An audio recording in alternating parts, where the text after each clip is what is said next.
Good afternoon, everyone. And before we begin the meeting, we're going to acknowledge that we're in the traditional territory of the Anishinaabe peoples in the Huron-Robinson Treaties area. We recognize the long history of First Nations and Métis peoples on this land. We look to each other and elders of both nations as a source of inspiration, guidance, and the living memory of our communities.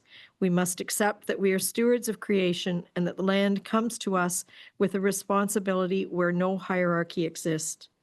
As settlers on this land, we're grateful for the opportunity to meet here, and we thank all of the generations of people who've taken care of this land for thousands of years. And I'll call the meeting to order. The addendum removed item number 5, the delegation. The person has canceled, and also removed item 6D. It has been pulled from the agenda for a later date. So with those two changes, could I have an approval of the agenda? Thank you. And is there any disclosure of pecuniary interest or general nature thereof? Nope. Okay. Could I have a motion that the Council of the Corporation of the Township of Seguin does hereby adopt the minutes of the regular meeting of council held on September 15th, 2025 as circulated.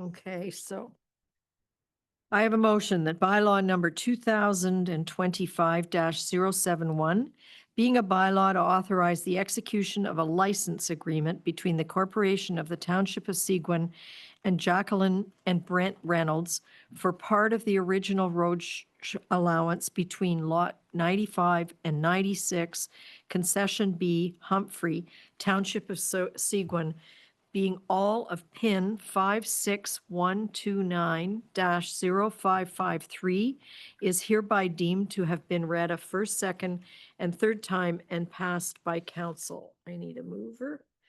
Mario and Kellner. Is there any, and do you have a question, Councillor Getty? No. Are there any questions? Taylor is here to answer questions. Oh, all in favor? Thank you, and that is carried. Item 6B is a very comprehensive report on the rock crushing bylaw. The bylaw is here for public comments, which are included here, and our comments. We are not voting here today on the actual bylaw that's included. Staff is looking for direction, whether we want to implement this rock crushing bylaw, given the public comments, whether we want to not do anything with it, or whether we want to send it back to staff for amendments. I think Taylor is here again to answer any questions. Councillor Bazinski. Thank you, Mayor. I was talking with Councillor Adams on this, and he's had a number of local contractors talk to him, and they were concerned that it would unfairly infringe upon the small operators over the big ones. I'm just thinking, too, that if there's only a few pits, there certainly has been comment about the potential damage to our roads coming from only a couple of different areas, and Lord knows we can't afford any more damage to our roads. So I have some concerns over doing this. My understanding was that it was because of one contractor that was down in, I forget whether it was Rosso or Joe, but they were there for a couple of months. And, you know, I think maybe we could do something like the time of use. I can see restricting it in July and August, but certainly in the spring and the fall when there are very few people up on a regular basis, I don't think it's a real problem, and I'd rather not have our roads take more of a beating. That's just my comment. Thank you. Thank you. Councillor Fellner. Originally, I was the one that sort of tabled this for discussion or to get a report on it and see where it ended up. And the intent is to get some consistency between our existing zoning bylaw and what sort of has been allowed to go on unchecked. In our zoning bylaw, there's a minimum requirement to establish a quarry, a minimum distance. And I believe, Taylor, it's 300, 400, 500 meters. I know the major crushing companies that come in and crush on contract, their C of A specify 500 meters from a residential development unless they're down in the ground.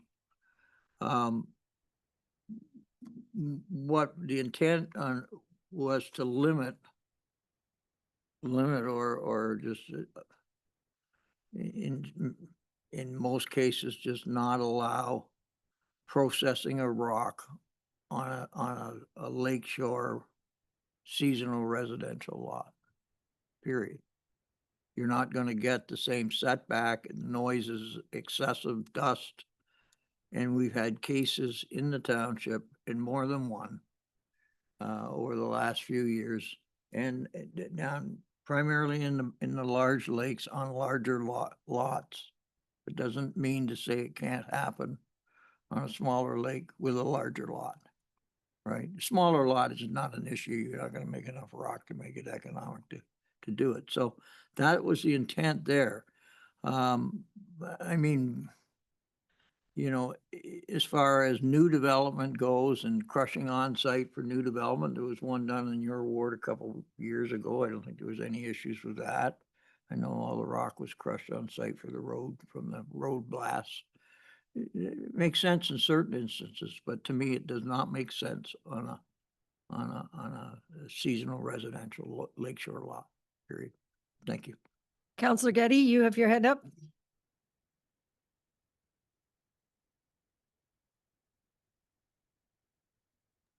Sorry, thank you, Madam Mayor. Just trying to deal with the buttons here. I completely agree with the intent of bringing this issue forward. I think that there's been a number of occasions where, predominantly on the big lake, the two big lakes, where we've had projects that have gone on for months and months, and sometimes even into multiple years, where they not only do we have a problem with crushing, but we also have a problem with people coming in and completely blasting away part of the Canadian Shield, and then concurrent to that, looking to crush on site. I actually thought that the correspondence from Ron Brent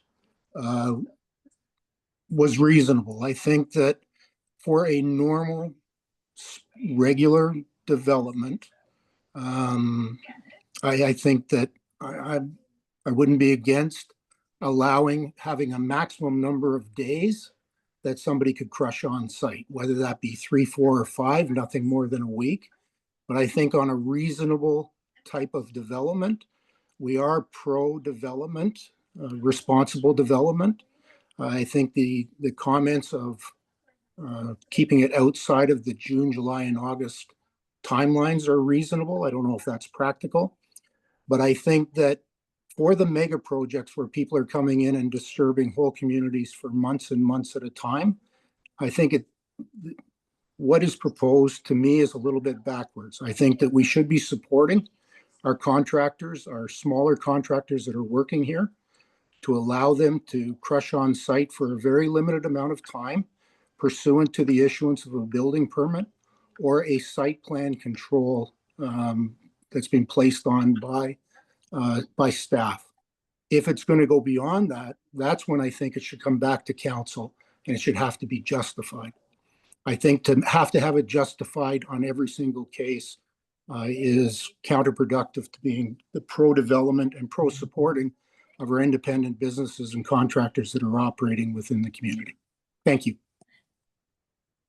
Thank you very much. Councillor Collins?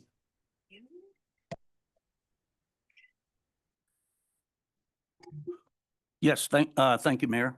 I'm just gonna, I have a lot to say here, and so I would like point of order, if you don't mind. And so I could just finish what I've got here, and I'll try and keep it as, as, as, I don't want to start freaking out or anything like that. That's all. I was a little surprised that when we voted on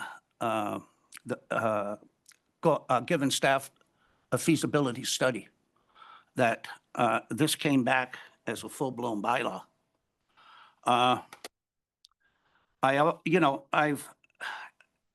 The draft made a lot of sense, okay, except for a public nuisance. That didn't make no sense to me. Or respect to noise. We have a noise bylaw. Vibration, odor, and dust. Geez, just drive down one of our gravel roads. There's a lot more dust on that gravel road than there would be from a rock crusher.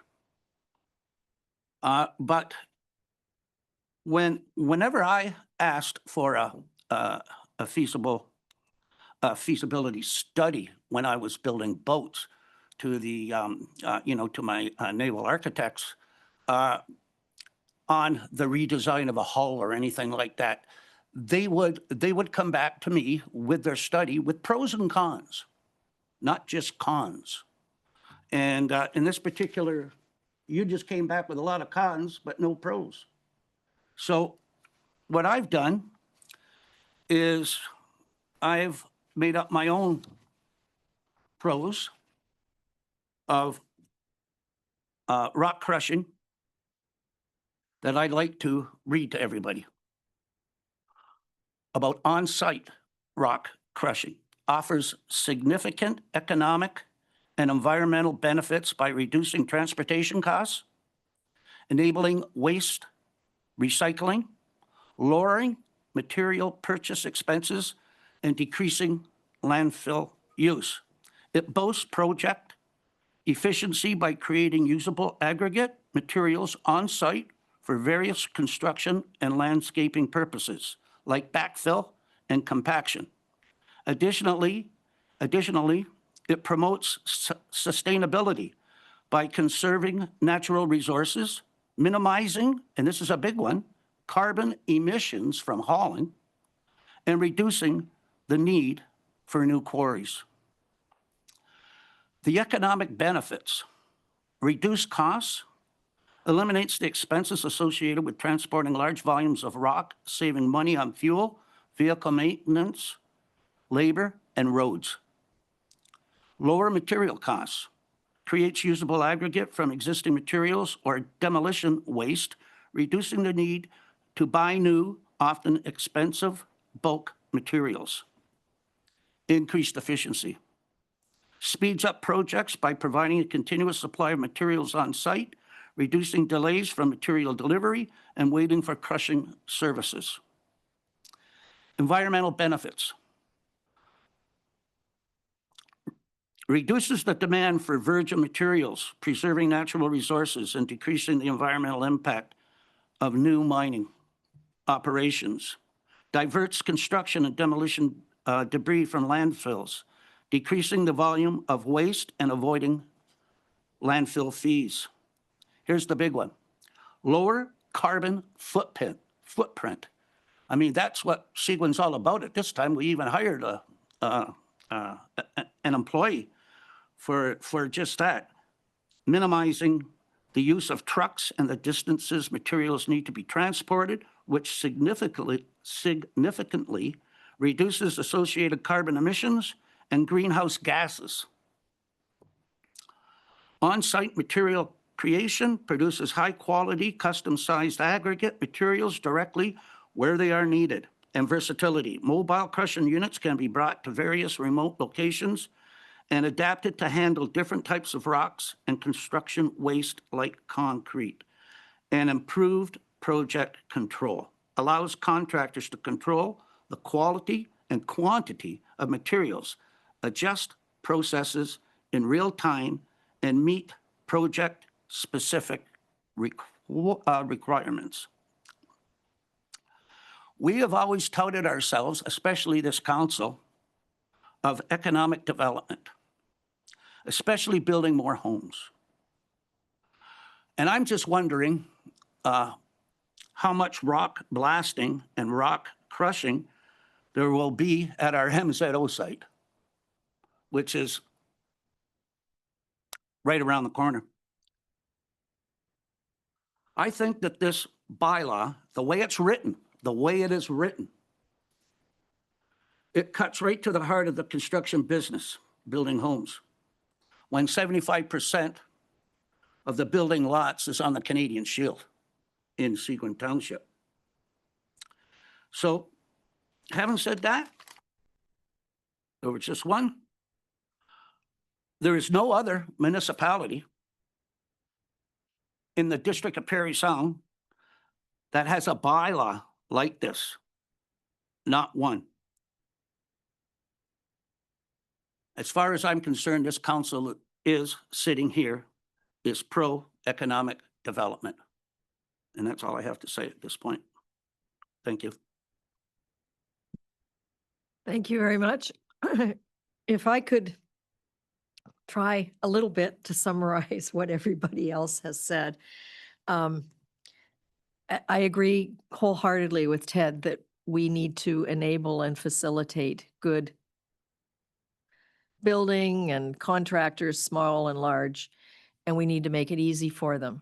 On the other hand, I hear what Greg is saying, that some of the rock crushing that has gone on for weeks and weeks and weeks and weeks and weeks is upsetting neighborhoods.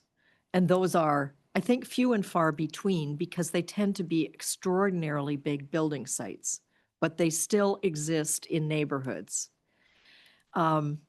So I heard Greg suggesting on-site crushing maybe for a week is allowable, but not for months or not for several weeks because of the neighboring thing. I do need to point out too that it's very clear that the bylaw, the draft bylaw, it does not include any reference to blasting. Blasting is not in this at all. So I just wonder, and I guess, you know, there's four of us around the table, if it might be the direction we're thinking, the way Greg's put it, to say, yeah, we do need a bylaw that prevents it becoming a temporary, pit, to allow development, to allow economic, to keep the trucks off the road when it's practical. Because I had 2 calls from the Brandt family talking about carbon emissions and, we don't want to hurt our roads any more than we have to. But when some of the things go on for several weeks or months, I'm not sure that it's helping any neighborhood. So I'm wondering, would it make sense, Taylor, could you draft a bylaw that said we want to enable efficient building, but disrupting neighborhoods with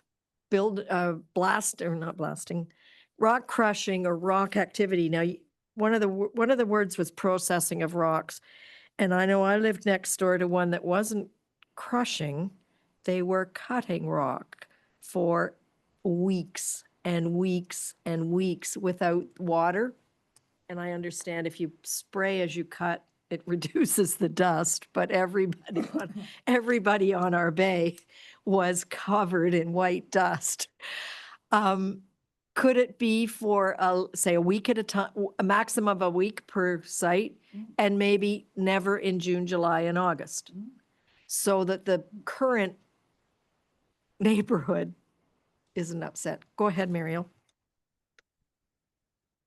Well, I'm just thinking as an example of the Hall development near Perry Sound that is proceeding. If you look, there are two roads going into it, and they've both had rocks that have been blasted. And I'm sure if you want to put a streetscape together for that plan, they're going to have crushing, and unless they take it from their own quarry or something. But it makes sense because they're going to, in order to get proper grades for the houses, you're going to have to do some blasting, and then what do you do with the rock? You may as well crush it. So, you also have to think there'll probably be crushing going on for a while there if they're building roads similar to what they did at Salmon and Clear Lakes in my ward. It just makes sense. The aggregate is expensive, and it's not practical to just ship aggregate in.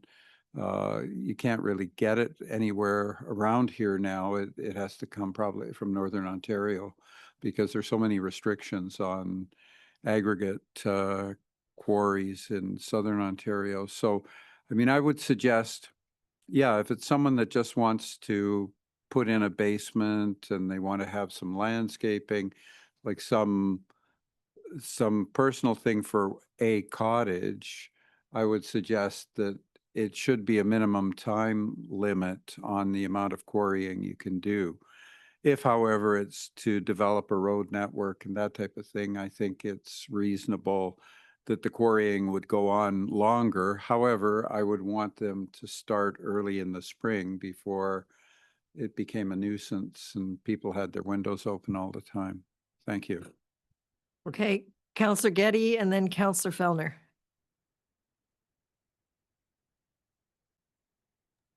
Sorry, having trouble with these buttons. I think that, listen, I completely agree with, and I've seen the situation on a number of the developments that, both Councillor Fellner and Councillor Finson predominantly have had to deal with. Some of them are going on for not just months, but actually, there's a couple of them that are going on for years. And that's why I think that, if there's a pursuant to a building permit or a site plan, issued by the township, then I think it's reasonable that if you need to go beyond that, then you would have to come back to council then and put the responsibility on us. Don't put it on staff. I think in regards to the MZO and to the hall development, those are different situations, and they may or may not be approved. Some of the mega projects may require that raw material has to be transported off, crushed, and returned. But I think that from what I'm hearing, that I think that we can come up with something that's reasonable to support the economic development of our contractors and to protect the interests of the people that are being affected by some of the redevelopment that's going on. Thank you. Councillor Fellner. Thank you, Mayor. I think what Councillor Getty sort of proposed with regards to lakeshore lots is reasonable. If we limit the amount of time that they can actually crush, when you think about it, you limit the volume of material they can actually so it wouldn't make sense to.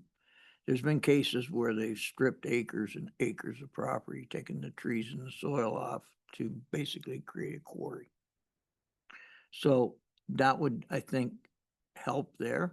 And it's not just in our township, it's in other townships. But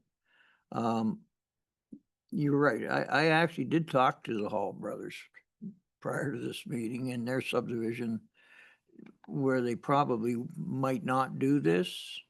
They weren't against the bylaw as it was written. And I can assure you their quarries have probably got well, the Turtle Lake one's got over 100 years worth of life in it. I mean, it's a big quarry, right? So, but they said, you know, the new development, yeah, we were kind of looking, we might want to crush a little rock there, you know? So I think it makes sense to what Councillor Collins said. There's a lot of upside to allowing it. And we certainly, anything that will result in cheaper house prices is certainly worth doing, in my opinion. So I think there's a way in the middle. I believe that we can, you know, Well, there's a middle ground. protect the people that need protecting but allow commerce to go on and benefit the public. So thank you. I think this was a very productive section. Okay, Mario and then Ted, and then I'm going to summarize. Yeah, just to remind people that when they 4-laned Highway 400 through here, it was all crush. And it went on for an awful long time. So there's lots of precedent, and you're not going to stop the provincial highways from crushing rock. It's just a matter, unfortunately, I saw that in my past planning experience. You'd propose a quarry, the neighborhood would be totally opposed. I mean, there were mega quarries down in southern Ontario, northwest of Toronto, that were massive fights, and they had brought chefs in from all over the world for the interveners. The long and the short of it is, though, we still need aggregate. And if we have to go to Sault Ste. Marie or Thunder Bay, you start adding the costs, and it's just not, that'll drive the cost of housing up and everything up. So I really think we have to be aware that crushing is needed, but properly managed. Thank you.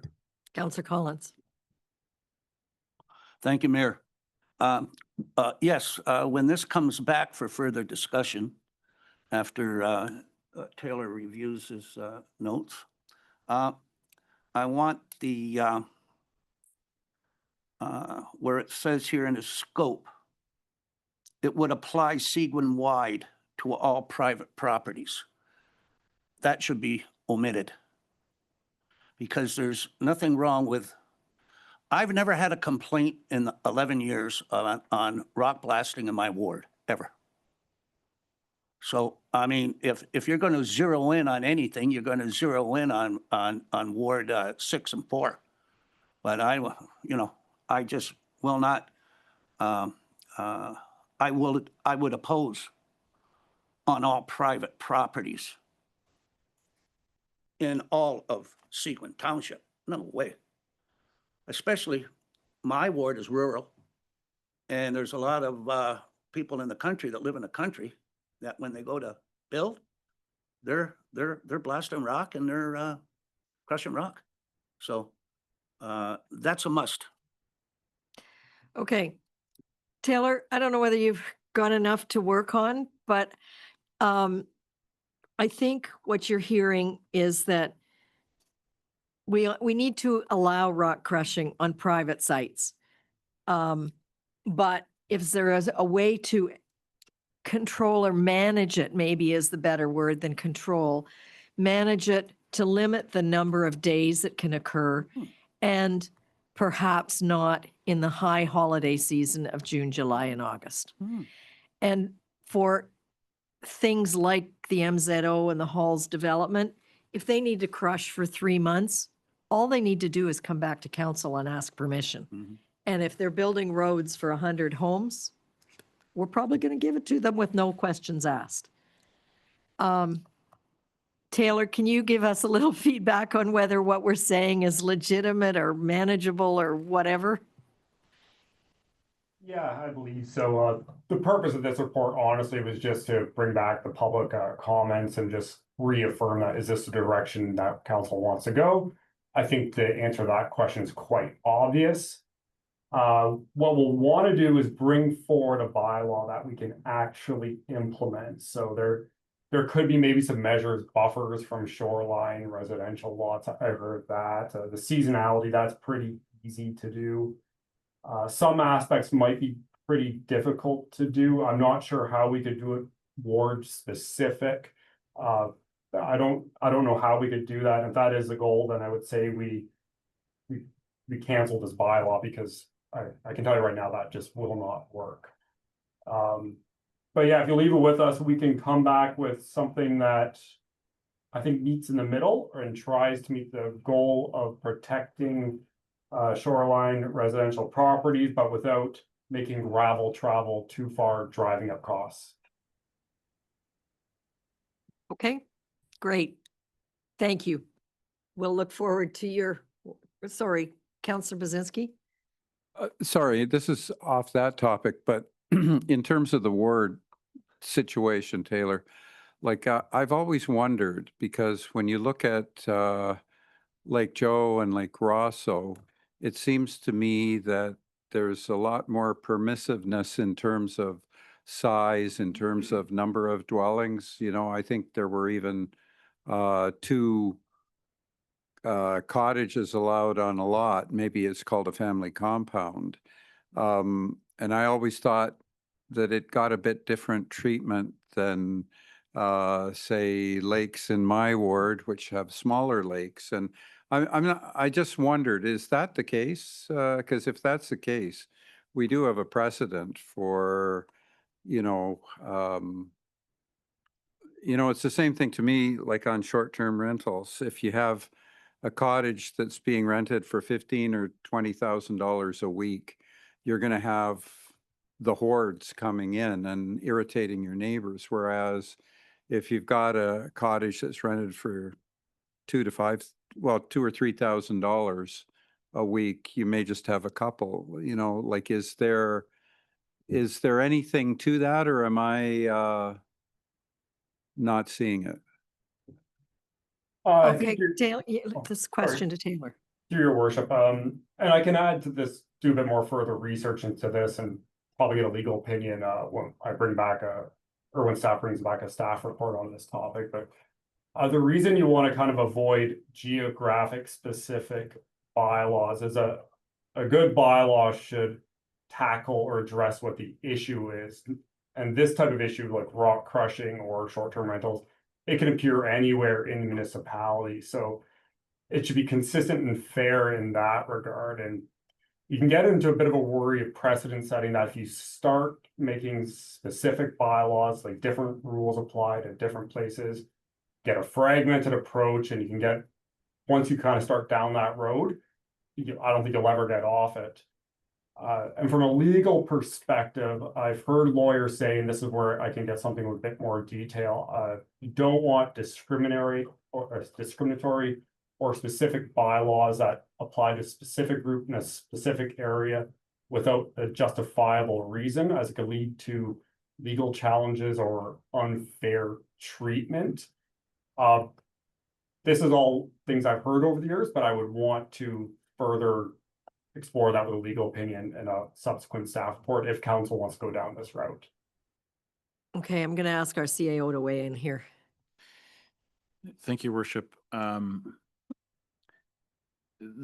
mean, we'll address some of this when we return back with a report in the next number of weeks. But to identify wards could prove to be a challenge. To suggest that wards 4 and 6 are exclusively where the issues are. Ward 3 also touches Lake Joe. So does that mean it's Ward 3, 4, 5, 3, 4, and 6? And I'll also suggest that the activities that take place perhaps in Ward 3, 4, and 6 today are just a snapshot in time. The development that we see on the big lakes, we have seen coming onto some of the smaller lakes. And so, while we may identify the issue as a large lake issue today, a year from now, 5 years from now, that may not very well be the case. So, it is always of preference to try to build something that addresses the entire community. But again, we'll report back with our findings and any recommendations we may have. Okay, thank you. And just one more thing, in terms of discriminatory, look at the possibility of our development charges bylaw, where we've got it for the whole township, but we have another one for the MZO lands. So, I'm not fighting or anything or objectionable, but there does seem to be some discrepancies where there's different strokes for different folks. Just my 2 cents. Just to, so the development charges is a good example of where there is defined benefit for a geographical area. The reason for this, the area-specific development charges in the MZO lands is because they're going to have water and wastewater services delivered to the home. That is not the case for the rest of the municipality.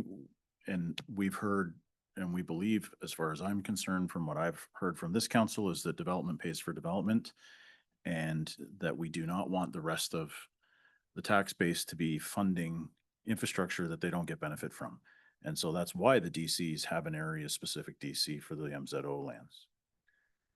It's also why there is a community-wide DC program that incorporates everybody, that's funding benefit to everyone. And again, in this case, you know, we've heard lots from council, and I think it's appropriate that we go back to work and see what we can come up with, and continue the discussion once we have some more information on the table. Thank you. Thank you, Taylor and team, for bringing this up in a format that we could discuss it. So we move on now to item C, which is a big housekeeping update. So I have a motion that bylaw number 2025-074, being a bylaw to amend the Township of Seguin zoning bylaw number 2006-125 housekeeping update, is hereby deemed to have been read a first, second, and third time and passed by council. Could I have a mover? A mover? Greg, thank you. And a seconder? Terry? Okay. Taylor, do you want to take us? I can wait for this one till this one gets passed. Right, okay. Taylor, can you give us a very quick summary? It's very comprehensive. Yes, I'll do my best. So this is two separate amendments or two separate bylaws in front of council. One is a housekeeping bylaw, which is correcting several technical matters, about 4 or 5 pages worth in the bylaw. The real goal is a lot of these things that we're changing weren't clear to architects, the public, planners. Often to get to the answer that we're trying to make much more black and white now, you had to play a game of connect the dots by looking at several provisions or several pages of definitions. So what we're trying to do is make the intent of the bylaw much cleaner and clearer. The attachment to the staff report shows in red what we're trying, or what is changing, so council could see a red line version of it. It goes from the front to the back of the bylaw, so it's quite substantial. The backyard hens bylaw, it's much more straightforward. So this resulted from a direction of council where we're allowing up to 6 backyard hens in the R1, R2 rural and rural residential zones. Also a hobby farm in the rural zones as well. There's supposed to be an enclosure. Some of the matters that, in that zoning bylaw, they're not ideally enforced through zoning, but we just want to put all the rules in one place so the public can see it all. This is really supposed to kind of be a feel good and pro community bylaw in that regard. Thank you. Any questions? No? Welcome, Gail. I just have a quick question on page 3 of 8 at the bottom, where you've got shoreline structures. This section is being revised to explicitly state that docks are only permitted on shoreline road allowances provided the upland adjacent lot is owned by the same individual. Question from me, will this prohibit the docks on Morgan Bay? That we don't know who owns them.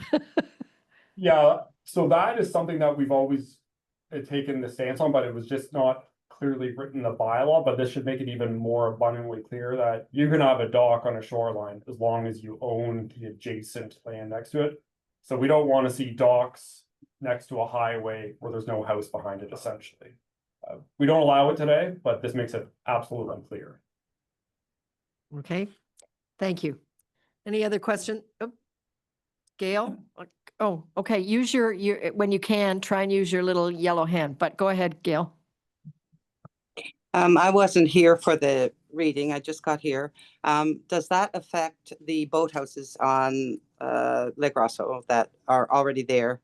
So for instance, if the dock has to be fixed, the adjacent land is not owned by those boathouses. This wouldn't really affect our approach to that unless a brand new structure was Okay, proposed. okay. So those would still, our recommendation would be that you enter in a license agreement with the municipality, and if provincial clearances are required, that the applicant get the whatever provincial. That's only if you're doing structural stuff. Yes, okay, I get it. Okay, good, thank you. Okay, so we have the first part of this on the table that does not include hens. The next part includes the hens. So all in favor? That's carried. Okay. And so the next portion is motion that bylaw number 2025-075, being a bylaw to amend the Township of Seguin zoning bylaw number 2006-125, the housekeeping update for backyard hens, is hereby deemed to have been read a first, second, and third time and passed by council. I need a mover here. Ted and Terry. Are there any questions for Taylor on this one? Councillor Collins. Thank you, Mayor. Taylor, how did this bylaw come to be? The hens, like, it's not making really sense to me, but is there a reason? Like, was there a complaint? Did somebody say there's chickens running around next door to me? How did it all come to light? It did start with a complaint, and council gave direction for staff to prepare a recommendation report on whether backyard hens would be appropriate in the township or not, and in staff's opinion, they are. So yes, it did start with a complaint, and council asked us to explore it. And I'll remind you, it wasn't just a complaint. It was several people in our audience asking for permission. Oh, okay. Yeah, because it's funny that, we're picking on the hens, and you could have as many dogs as you want. You could have 6 dogs running around in your yard, but I don't know about the hens. It's just, it's a crazy, I don't know, it's just crazy. Well, it is what it is. We were asked to. And only 6. So if you got 7, they're gonna have to cook it, I guess. Councillor Bazinski. It's very interesting. We were down south in the Caribbean on an island, and we got a VBRO or whatever place, and it was next to just pasture land. Every morning at sunrise, the damn cows started going off, and like an alarm clock. So I think what's happened here is that there was a rooster thrown into the mix too, but wildlife, like these types of things, they just, when it's sunrise, they start squawking. And it's like with my cats, they start coming after me for breakfast at 5 a.m. It's just something with the light starting. So I can understand if you're next to livestock, it can be a pain. Well, and I think the people that were proponents of keeping hens were proponents of keeping hens to keep the cost of food down. They were feeding their family with the eggs or selling them. So I think it's pretty explicit and it makes sense to me. And I know a lot about roosters crowing in the morning in Mexico. So I'm just happy to see no roosters allowed. All in favor? Thank you. That's carried.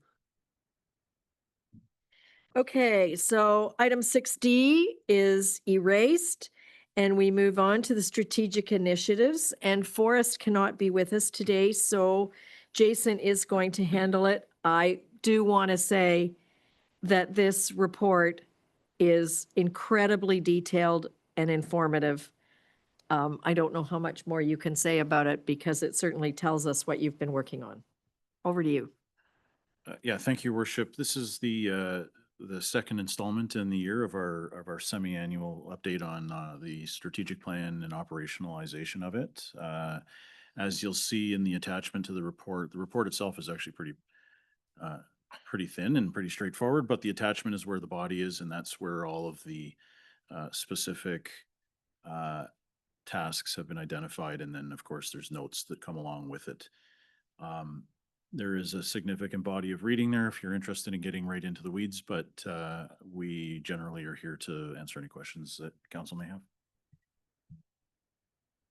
Any questions? Councillor Bazinski. It's a very extensive report, well organized. I found it great. The only thing that I'd like to put a bit of a caution on is that there's so much in there, and I would hate for council to approve this unconditionally, because there's some things that need a lot of discussion and should come back to council. An example is, to continue on to the final phase with the Rosso Hall. We might want to do that, but I'd like to have a full and complete discussion on it rather than in the strategic plan. Say, so can we approve this for information? Do we have to approve it to commit for a commitment, or? So great question, Councillor Bazinski. The report is prepared and the recommendation is to receive the report for information purposes only. We certainly recognize that throughout that laundry list of activities that are going on, there are many, many that require council approvals. There are some that require other levels of government approval. This is not an approval document. This is just giving a status update as to we continue to make progress on the strategic plan and the operationalization of it. And it's just for information purposes only. Yeah, and you'll see some of these, Q4, Q3. If you get into the weeds on some of those, it'll say council approval required in Q3 or whatever. So this is a referral document. I actually keep it printed and refer to it when somebody asks me what we're up to. So that's what it's here for. It's a reference document. Thank you in absence. I suspect that Preston and Forrest have worked on this to get this level of detail. It's impressive. So thank you. Go ahead. I'll just suggest that while Forrest is the author, you'll notice who's responsible for a variety of things in there. And what you see is there are people throughout the organization that are contributing to this. And it's a testament to the good work that goes on day to day here. Yep. Great. And now we have the financial update. If anybody has any questions for Michelle, we're moving in the right direction. Councillor Bazinski. Thank you, Michelle. A very nice report. I read somewhere about our reserves and the fact that we've eaten into the reserves a bit. Can you expand on that? Like, what percentage is it good to have, and where are we at right now? The main reserve that is under pressure is the capital reserve. And there's a few things, actually just about everything capital outside of equipment goes through the capital reserve. So we've put it under pressure in the last couple of years. There's also a memo coming to council later on in the meeting regarding one of the revenue streams that goes into the capital reserve that we haven't been able to tap into this year, that hopefully we will be able to. The percentage of operating expenditures that we strive for with all of our reserves is between 20 and 30%, and that's been fairly consistent for the last 20 years. And we usually end up in there in both our planning and in our reporting. And that's what we've been striving for. So we are looking at the capital reserve. We will have to make sure that we bring it back up, and that will happen through the budget process. Just a quick follow-up on it. I read somewhere, and I mean, there was so much to read, not just in your report, but a lot of stuff in the agenda, that said, oh, if we can't bring it back up, we may have to resort to taxation. And I would just like to say, could we look at, before we say we're going to tax, could we look at alternatives, either a reduction in some programming or maybe a deferral of a capital project or something? It's just, you know, there's so many people on food banks in our township and so many people that are living paycheck to paycheck. And I feel very fortunate because I'm not one of them, and I don't think staff or council are as well. But I'd really like to see, you know, if there are other ways rather than taxation that we could deal with the reserves. It would make me feel much better. Thank you. Councillor Bazinski, you'll see in closed that there's a solution to this, so that does not affect taxation. So wait till we get to the closed meeting to look at how we're planning to address it.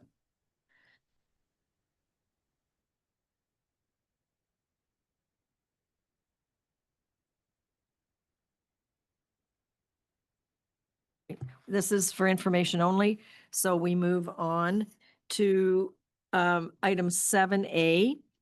Motion that Council of the Corporation of the Township of Seguin does hereby direct staff to review the Township of Seguin zoning bylaw as it relates to storage containers and report back to council on amending the zoning bylaw to permit the use of storage containers on properties within the Township of Seguin. And I'm hoping Councillor Fellner will be the mover because he requested this at the last meeting, and I need a seconder, Councillor Collins. So that all this is doing is asking staff to come back and give us some input onto whether storage containers, which some people call sea cans, should be allowed on private land. All in favor of sending it back to staff? Thank you. Oh, okay. And I have a motion that the Council of the Corporation of the Township of Seguin does hereby support the Town of Cobalt Council Resolution number 2025-147, the copy of which is attached, urging the Government of Ontario to make the Northern Ontario Resource Development Support, which is called NORDS, program a permanent program, expanding the program eligibility and supporting the principle of stacking or accumulating funding from multiple grant and infrastructure programs, and that copies of this resolution be forwarded to the Minister of Northern Economic Development and Growth, the Minister of Agriculture, Food and Agribusiness, the Minister of Natural Resources, the Minister of Infrastructure, Parry Sound Muskoka MPP Graydon Smith, and the Federation of Northern Ontario Municipalities and the Town of Cobalt. Could I have a mover for this? Councillor and Terry. Are there any questions or comments? All in favor of supporting this? Thank you. Oh, and this is about Roma. We have a motion that the Council of the Corporation of the Township of Seguin does hereby authorize the following members of council to attend the Rural Ontario Municipal Association Roma 2026 conference being held January 18th to 20th, 2026 in Toronto, Ontario. Reimbursement of expenses will be as per township policy. I need a mover. Well, I need names. Who would like to attend? First of all, you have Councillor Bazinski's name here. You've already indicated to get a hotel room. Councillor Getty, Councillor Finson, any interest in a January meeting?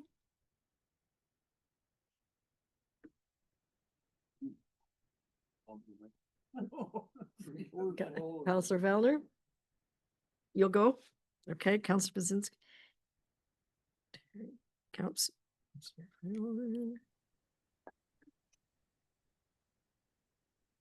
Okay, so the motion, I need a mover. Can I move it? Somebody else move it? Okay, Counselor Getty. And seconder. Okay, Counselor Ted Collins. So Counselor Bazinski and Counselor Fellner will attend on our behalf. All in favor? Thank you. Oh, okay. This follows what we did at the last meeting. So I have a motion that bylaw numbers 2025-076, 077, 078, 079, being bylaws to prescribe fees and charges for administrative products and services, facilities and programs, fire and bylaw services, and planning services is hereby deemed to have been read a first, second, and third time and passed by council. Could I have a mover to this, please? Counselor Finson and Counselor Getty. This is exactly as we saw last meeting. All in favor? Thank you.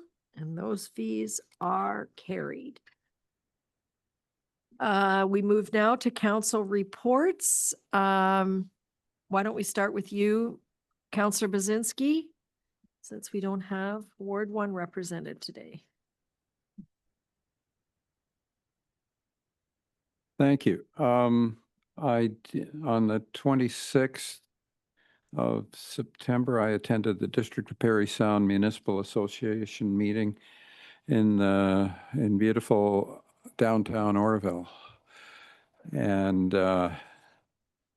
in terms of other activities, it was primarily just a few ratepayer questions and comments. Thank you. Counselor Getty. Thank you, Madam Mayor. I've been pretty quiet. I've had discussions, a couple of meetings with staff early on after the last meeting, and I've been dealing with a number of emails and phone calls for the last couple of weeks. That's it. Thank you. Counselor Fellner. Thank you, Mayor. I as well journeyed to the thriving metropolis of Orville, attended the conference hosted by us this year, and it was extremely well done. My congratulations to Councillor Collins. I know he was intimately involved in this.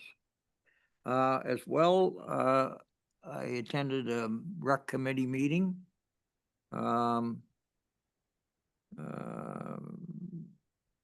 Just want to announce that the third annual Christmas dinner will be going ahead in Orville December 6th. I believe Councillor Finson has agreed to manage the volunteers. So if you wish to volunteer for something, please get a hold of Councillor Finson, and we're moving along with that. Hopefully the weather will cooperate a little better than it did last year. I also attended the mayor's lunch last week. Very, very nice lunch. Lots and lots of business people. Congratulations to the mayor and the staff that helped her put the event on. It was extremely well attended and very well done. I haven't. The ward's been quiet, a little quiet. Well, no, they haven't. It's just the weather been nice, so no complaints. Thank you. Counselor Collins. Yes, thank you, Mayor.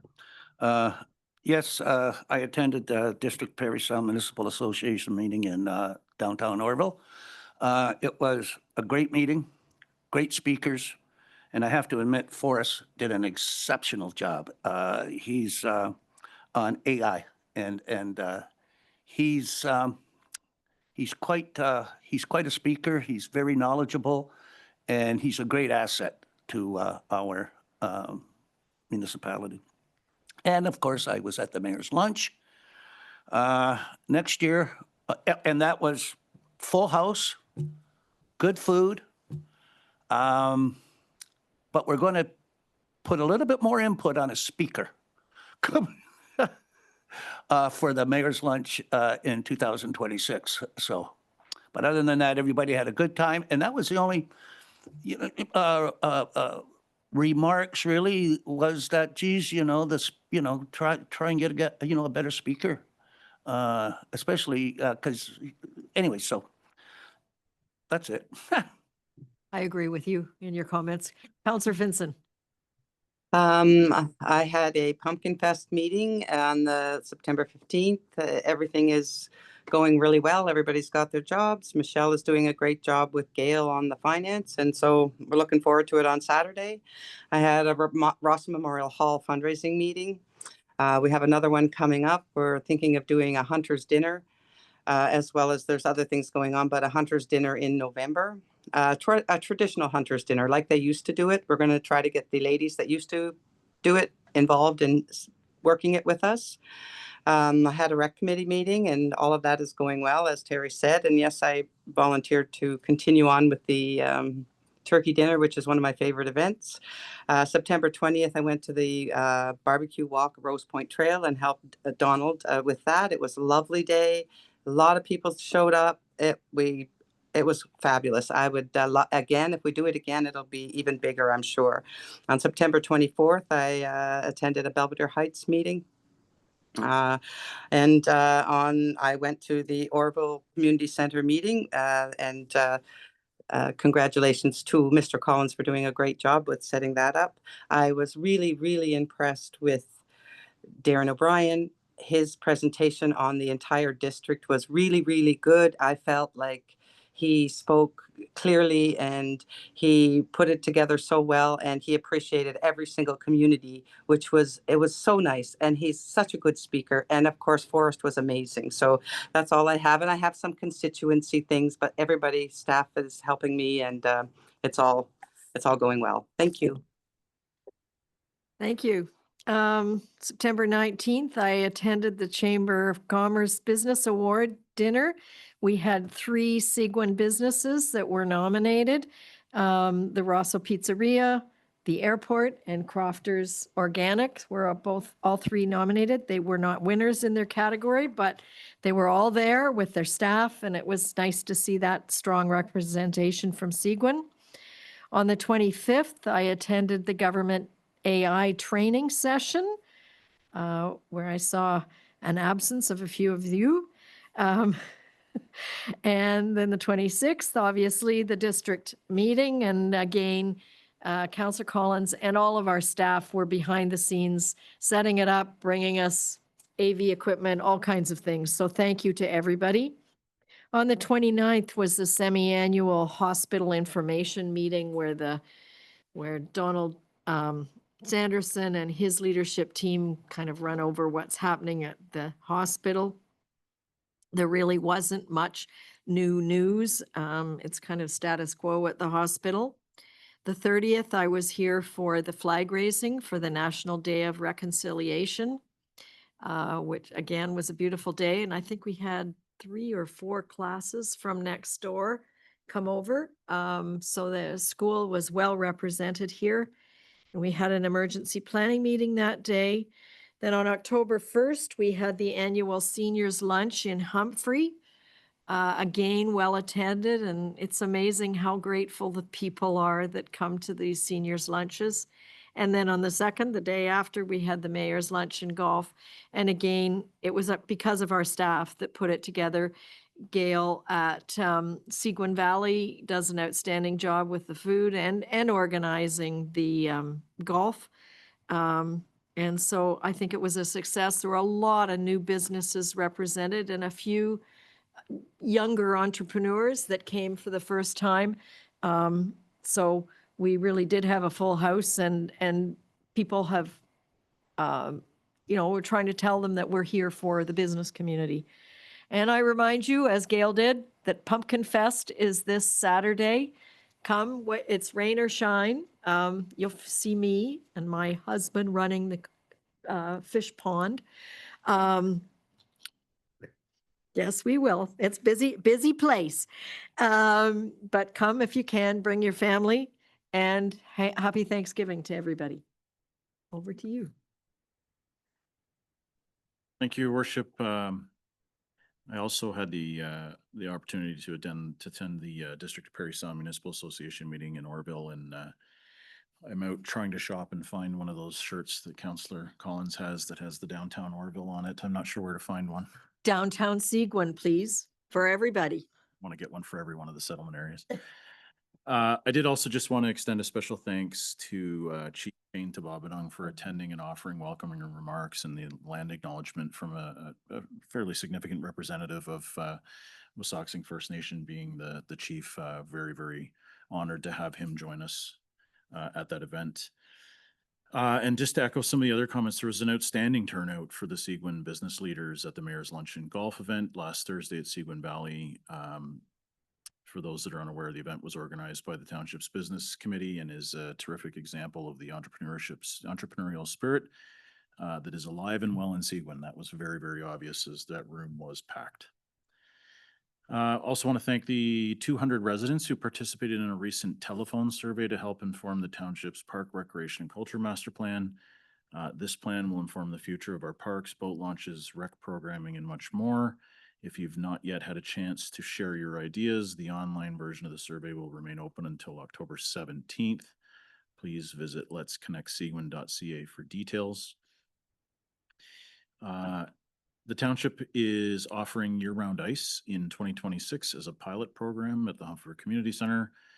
Groups and individuals interested in booking arena ice between March 30th and June 28th, 2026 are encouraged to submit their preferred dates and times through the form posted at seguin.ca/ice.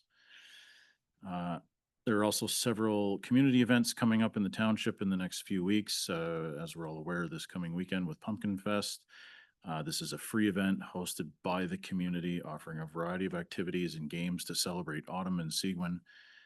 Feel free, if you're looking for details, to visit seguin.ca/pumpkin festival for all the details. The Seguin Recreation and Culture Committee is hosting a Halloween dance on October 25th, as well as the always popular Halloween Howl event on October 31st.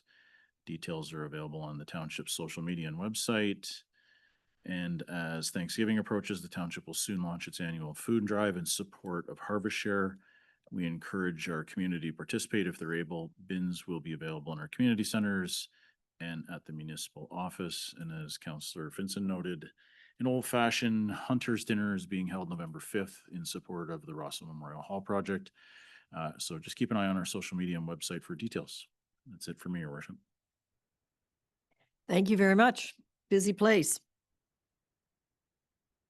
Gail, are there tickets for the Hunter's Dinner? No, you can just get it at the door. You just pay at the door. Okay, thank you.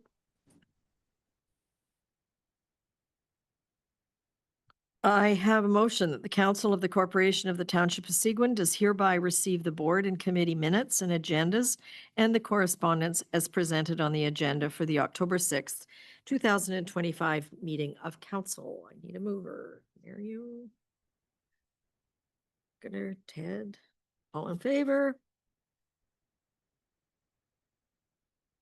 And I have a motion that the Council of the Corporation of the Township of Seguin does hereby proceed to a closed meeting at 3:38 p.m. in order to address matters pertaining to personal matters about an identifiable individual, including municipal or local board employees, proposed pending acquisition or disposition of land by the municipality or local board. Could I have a mover to move into closed? Seconder? All in favor?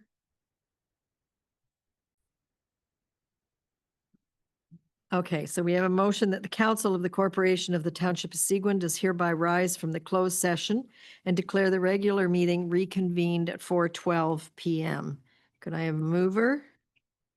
Terry? Seconded? Thanks, Greg.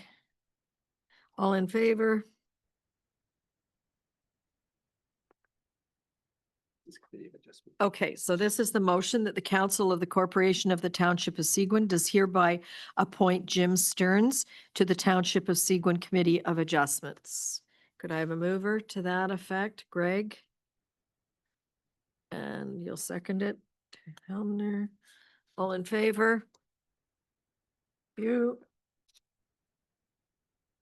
And I have a motion that bylaw number 2025-081, being a bylaw to confirm the proceedings of meetings of council, is hereby deemed to have been read a first, second, and third time and passed by council.